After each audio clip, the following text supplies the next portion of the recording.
Okay. Hi, everyone. Thanks for having me.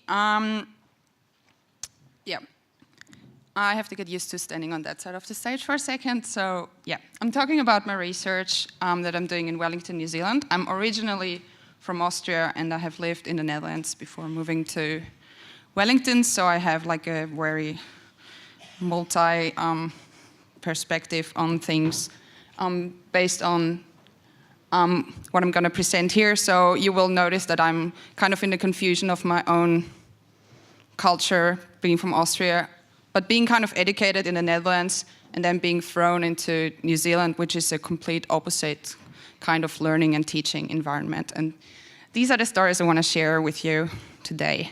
So the official abstract or intro of my talk outlines that it's about looking at the Internet of Things, which I think everyone is aware of being a pretty popular buzz term at the moment, at least in New Zealand. I don't know, maybe it's over in the Netherlands already. But I want to see how an Internet of Things can actually build with more than human perspectives in mind. And in particular, I'm looking at streams in Wellington, water, because I want to understand how, when we deploy network sensing technologies, can we actually give a voice to the non-human, in this case, the streams in Wellington, and understand how people and technology intersect with the modern human world through digital technology. Yeah, so my artist background kind of always brought me down the road of making intervention digital art. So I was looking back at the practice that I've had so far, there are always kind of networked contemplations of different sorts of what I would call internets. Because I don't believe there's one kind of internet, there are all these different kinds of internets, and there's lots of space for intervening and meshing stuff up. So I started making networks of people and machines. My first kind of network that I built was actually in the Netherlands. It was a dating site built on the grocery shopping data that Albert Heijn provided online. So I kind of matched people up unwillingly just through the bonus card number and realized that there are machineries or ways to kind of link people or create networks without people even wanting to be part of it or being aware of it.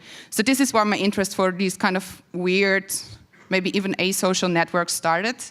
I later developed other network here, first in the Netherlands, which was based on telephony. So I tried to connect strangers who have visited the same place, but have maybe not in the same time space, the same space, but not the same time. So people could ring in a secret phone number that was left on a sticker in the corner and could leave each other voice messages. And that creates kind of a weird idea about how strangers can meet each other and can leave really intimate messages. And my intention for this was actually counteracting the kind of prevailing surveillance paradigm of Facebook, knowing everything, making connections, putting metadata on every communications you do with your friends. This was kind of an idea of creating autonomous networks that work in actual physical space. And later I moved to New Zealand and realized that these kind of networks would be interesting because New Zealand is not as there's not as much 4G coverage or there's not at all 4G coverage in a New Zealand nature. So you lose your phone reception quite quickly just driving 40 minutes out of a city. And so I realized even not normal phone connection. So these networks wouldn't work. So I kind of thought, how could you build a network like this for New Zealand? And I redeveloped the same idea, but put an autonomous Wi-Fi network. So you put a little router, you connect with your phone, everything you need, all you need is a Wi-Fi capable device with battery, of course, and then you can use the same kind of the range of your Wi-Fi networks to connect to other people. So that's kind of my background, creating networks, people, and weird spaces. And now, with my PhD research, I'm actually looking at the Internet of Things, and I was especially interested in the part of the things, like who are the things, what are the things, why do we actually need to connect things? And the term actually comes from a speech from Kevin Ashton presenting to Procter & Gamble, where he said that adding radio frequency will actually create the foundations of a new age of machine perception. And I found it quite an interesting visionary idea of the perceptive machine. But what we see nowadays in the products, as I have, I think, put on that slide before, that's the Google Nest family, as they call it down there. They're kind of really dumb devices that are just built for human convenience, and they have some kind of machine perception. What does it mean in the terms of the device is just made to kind of regulate your thermostat, and that's it. So I looked up the history of the Internet of Things further and found like the first couple of things that were, or kind of the first everyday objects that were connected to the internet. And apparently the first thing was a Coke machine in 1982. And it happened at the Carnegie Mellon University Computer Science Department. And it was kind of like I guess like a insider lab joke that people were wondering which can of Coke is the coldest in the rows of Coke cans. And then someone developed like a little script that would kind of check which of the rows has been refilled at what time. So then they could kind of ping with their terminal the Coke machine and then know, okay, the coldest can is in row 2. Right, so that's great. The second one that was later kind of popular was the internet toaster. I put it in there because it seems like home appliances are really popular connecting to the internet, so that was the first kind of application. And again, it was a man who invented the internet toaster, and it could, his name was John Romkey, and it could be controlled via TCP/IP and simple network management protocol. And 1 year later, he added a robotic arm that was able to actually load the appliance with slices. So before that, you could only switch it on or off. And then there were more experiment prototypes developed later.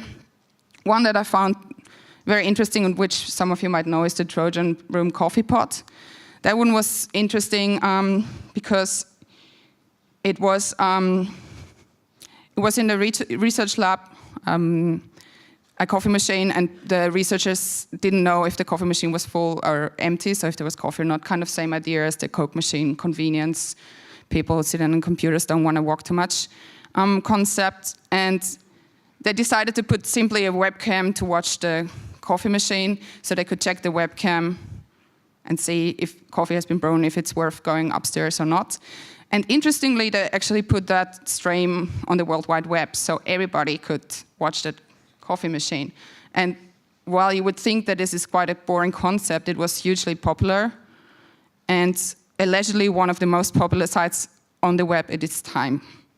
So that makes you think how and why you would connect things to the internet. Moving a bit forward, I looked what kind of artistic applications were done. Like these were kind of like computer science lab projects. And I found that Natalie Jeremijenko's dangling string is often quoted to be the first kind of ubiquitous computing Internet of Things artwork. And what it is unfortunately really like low res picture, but it is a 2.5 meter piece of plastic spaghetti that hangs from a small electric motor mounted in the ceiling, and it's connected to a nearby Ethernet cable. So every bit of information that goes from that lab, from the lab environment, will be kind of translated into a motor movement. So the more traffic, the more this spaghetti dangling thing would kind of start becoming alive through the presence of network traffic. And I read different stories about how people in the lab actually perceived it. They were kind of intimidated by it or found it useless. But I found it quite an interesting idea how a thing in this kind of an abstract data visualization tool can become kind of alive by the traffic that we generate. So moving forward to 18, I'm in New Zealand, and I thought I'd put a nice photo of New Zealand because there's not enough nice photos of New Zealand.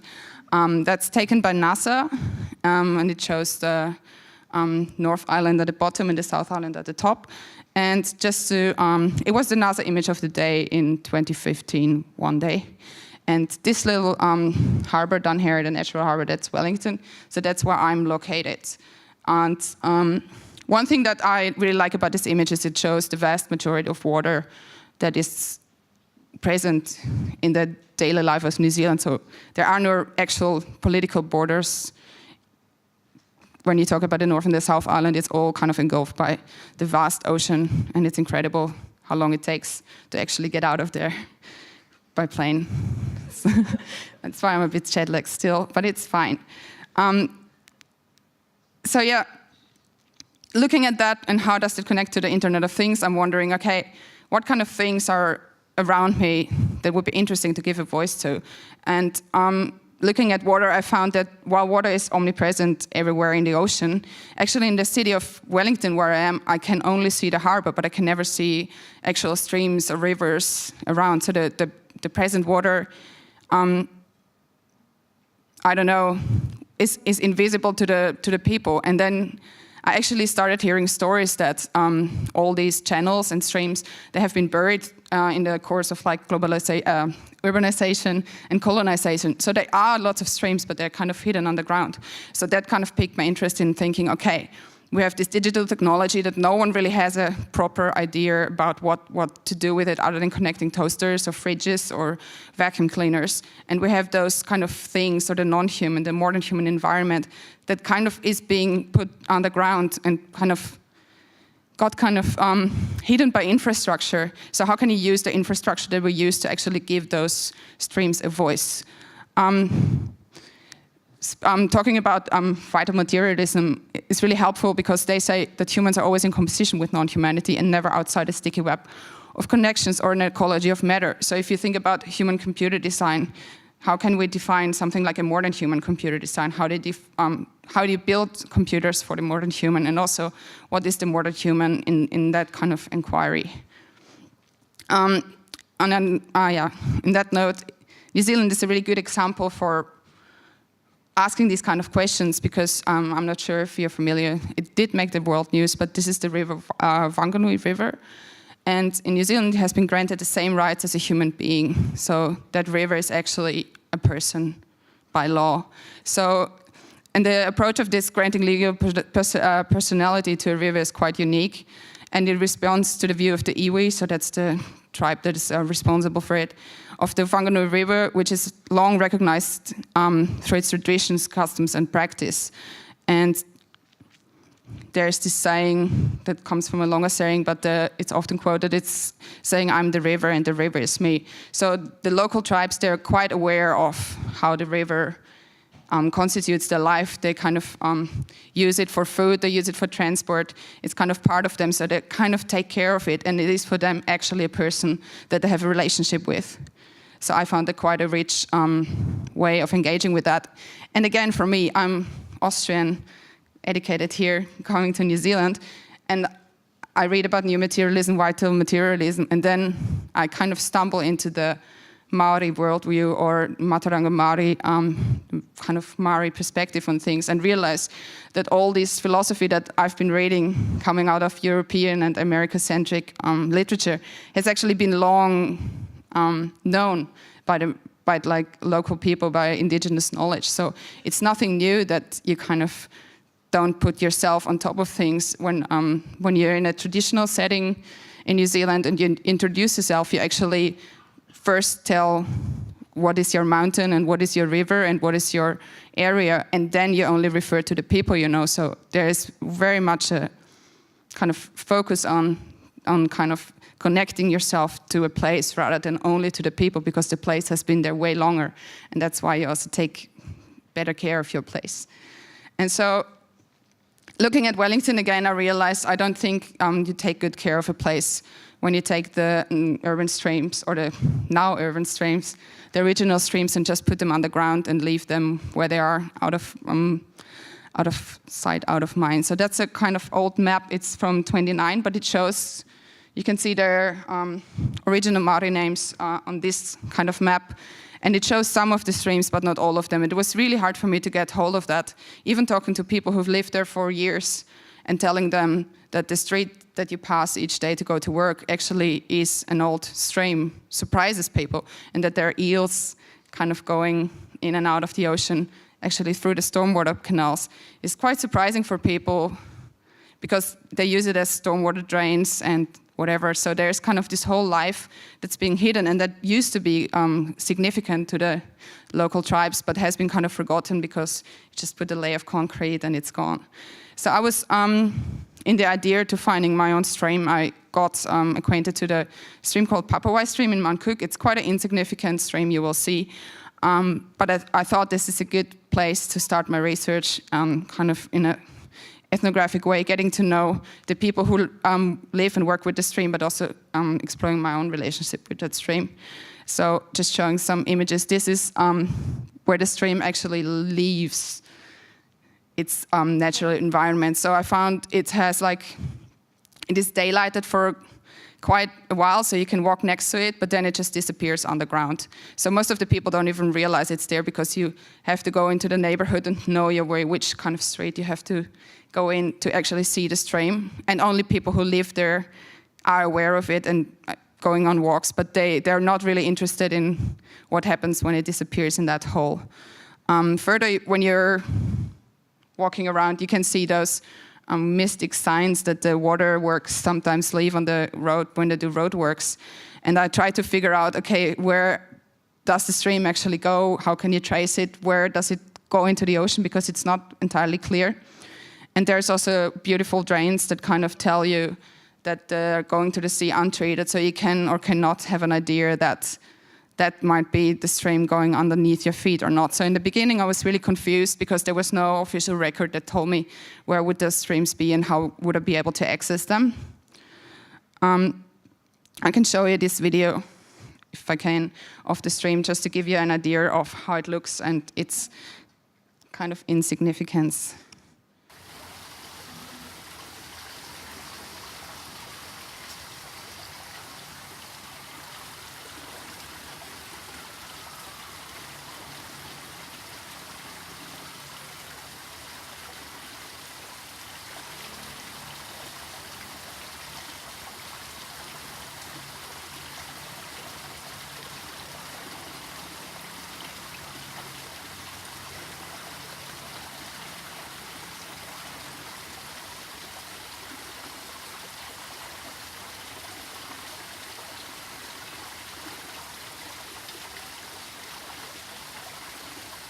So,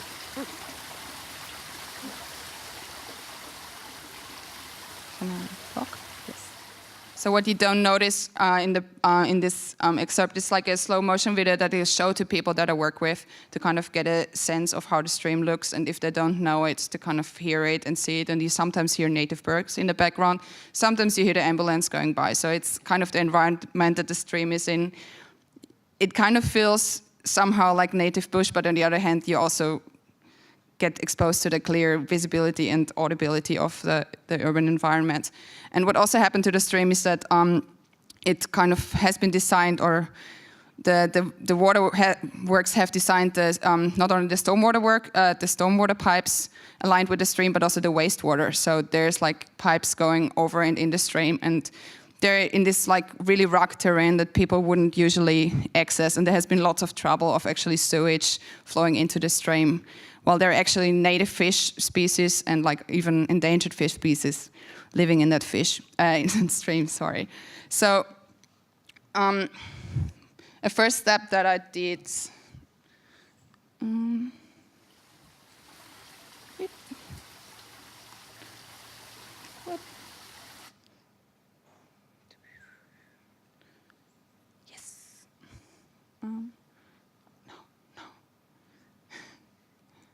Oh my God. Yes. So the first thing I did by myself, and which was kind of a practice of remapping and re-understanding the city, because most of the maps don't give you an idea, and most maps, as people are aware, have been made with a purpose, and it is probably not necessarily in the interest of the people or the natural features. It's more like, how can we make more out of our city, and how can we make the city more usable? So I recreated maps, and only did I find this, you see those blue lines are actually the original streams, and I only found this data set because it suddenly became useful or interesting for the public good to know where these original streams were due to earthquake risks. So they understood that the earth where the streams used to be have different properties than the earth where no streams were. So all of a sudden, the city kind of changed its way of understanding the original features, and that's how I kind of learned that this data set was actually available, and I kind of managed to get hold of it. So it was really interesting to see that once there is a human idea or human interest in those the features of safety or features of earthquake proving, that all of a sudden the native or the original features become significant. And then I overlaid it on the actual stormwater network in Wellington, and I figured out that it actually, when you see how the stormwater network is built, it's kind of like very static, and only the pipes who are kind of like going in a weird, strange shape, they actually align pretty well with the original streams, so you can see where they are. And showing this image to people, they're quite surprised that lots of them are actually living on a previous stream, and there used to be more of them. So how do I reconnect people with those streams? So in that case, I'm using a metaphor that's called seamful design. That's by Mark Weiser, who actually came up with the father of ubiquitous computing. And he says that you leave, like involving revealing that deliberately revealing seams to users and taking advantage of features usually considered as negative or problematic. And I think that's a good response to how the Internet of Things are usually designed. They're like seamless, and you don't really know what they're doing. Same case in the phone. It's like a very brushed black mirror, and you have no idea what sensors are in there. So I try to make devices that actually look more than giving users, even though they're lay users, kind of an idea what they're doing, even though it might be not considered aesthetically pleasing. And that's a work that I did before. There was like connecting plants with the internet, was called Talk to Plant from 2013. And then that's kind of where I try to borrow my aesthetic, is actually not hiding any of the features, not hiding any of the badly soldered components that I did by hand, and actually showing that sincerely everybody could make one of those works, not make it look like it can only be built by professionals or by machines. And Mark Weiser also said that the Internet of Things should fit the human environment, and it should, instead of forcing humans to enter theirs, it will make using a computer as refreshing as taking a walk in the woods. And I tried to employ this metaphor for actually taking people who are working in preservation with the streams on walks to understand how the stream works, what kind of ideas they have, how they would like to see the stream have a voice in the fabric of urban Wellington. So there are just some screenshots of the walks I did, and I kind of turned myself into a human sensor in the fear of losing any data, putting like a webcam on me and audio device. And I realized that actually the human memory is way more interesting to write ethnographic field notes from than any of the transcripts, because even though that's kind of the proper kind of way of doing it, I felt like that the connection you have with when walking with someone, and that's also been discussed in mobile methods a lot, but kind of is weighs more in than the actual metadata that you get, so the weather, the elevation, and whatever. So that was a really rich experience, also putting myself in this kind of vulnerable position of walking with people for 3 hours, and they showing me all the features of the stream that I liked, that didn't. But I learned a lot, so I got to know the stream from multiple perspectives. And I created maps on top of that, so these are just some of the GPS traces that I did, and see how they compare and see what different routes people would take and what different stories would emerge, so I would better understand how you can kind of take these stories, or how can you kind of distill the voice of the stream out of the stories of the people who kind of engage with it, try to clean it, try to put actually their hands into the dirt, and try to keep the stream healthy. On the other hand, I just wanted to include a photo of my chaotic work style, because in the end it is like me doing computers, and there is the opposite world, which is streams, which are dirty. You fall down riverbanks, it starts raining, it's windy, it's sunny, it's quite hard. And then I have to go back into the lab and be the designer and be the artist and kind of build devices that kind of respond to this experience. And this is really hard, but I try to embrace those like struggles and those problems by actually building devices that kind of have the same character in that sense. So I built like hydrophones. I tried to design like things that look great. I ended up using water bottles as enclosures, because I found there were firstly lots of water bottles in the nature that people left as trash. But on the other hand, it's the most cheapest way of getting electronics dry and keeping it actually accessible by being visible. And what I want to do is building devices that people could theoretically reproduce. So open source things, I keep them open. So revealing those themes means also like sharing it with people and giving them the chance to build it themselves and remix it. So that's the work that I exhibited at the art trail. It's called Material Transmissions. And it kind of included one base station, which you can see here, which is a Raspberry Pi in a really huge bottle with a huge battery pack and an antenna to kind of serve the small devices. And unfortunately, because the installing process was quite tedious, but I kind of made one photo of all of them together because they were kind of dispersed in the field, so there is no kind of picture of them installed together in the actual location. But they were kind of simply labeled with what they were doing, and they had these long cables that were reaching out with either self-built sensors or sensors that were readily available. I also have to say that it is really different to develop electronics in New Zealand than it is in the Netherlands, because here you're used to, oh, I need this one component and it might ship tomorrow. In New Zealand, it's like, does it even ship to New Zealand? And is it? I also had the problem that, for example, with talking about Shenzhen before, that Chinese holidays really shut the whole, all the factories down for quite a long time, and I always happen to have exhibitions at that time, so I'm pretty, I'm dependent on those things. So you have to consider those small things when designing in New Zealand, but you also have to reconsider, like, do I really have to order things from China, because doesn't that reiterate the whole idea that I'm criticizing of like bringing more plastic and crap into the country and throwing it into rivers? So there's this constant struggle of I'm trying to empower the water, but I'm also at the same time taking away from it, if you know what I mean, by measuring it. And yeah, it's a constant struggle.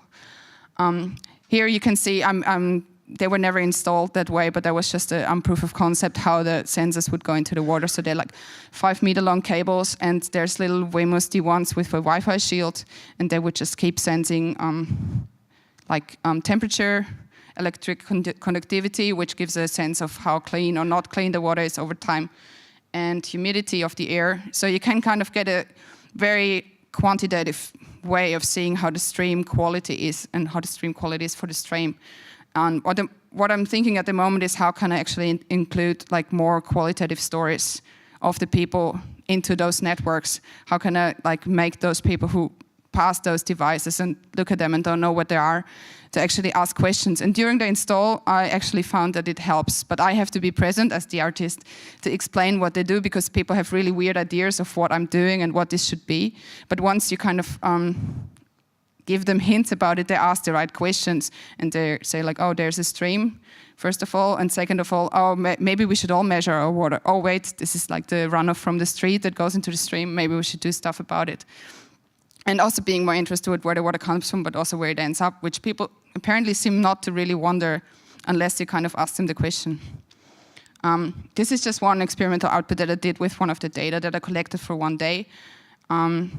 Yeah, so I'm still looking for like more other ways of materializing this data, because what would people really want me to tell? I don't want to be the person to inflict all those ideas on them. So what I'm currently doing is collaborating with other artists. There seems to be quite a big interest in the arts and with water. I, for example, have contacted a weaver to traditionally enclose my little sensing devices and kind of make them more relevant to the land that they're in. And yeah, so what I hope with this project is to actually make people and the fish, connect them together in a way that they feel fit. So I will hold workshops or share the idea and hope that people kind of give me answers or ask me questions what they want to see more. Because for lots of people, it's quite an abstract concept, throwing sensors into the water, what can it be? But I think it could be an interesting idea. Yeah, asking more from people, but not trying to tell the story of the stream, but kind of slowly approaching a world in which we can have the stream tell the story through digital media. Yeah, I think, thank you.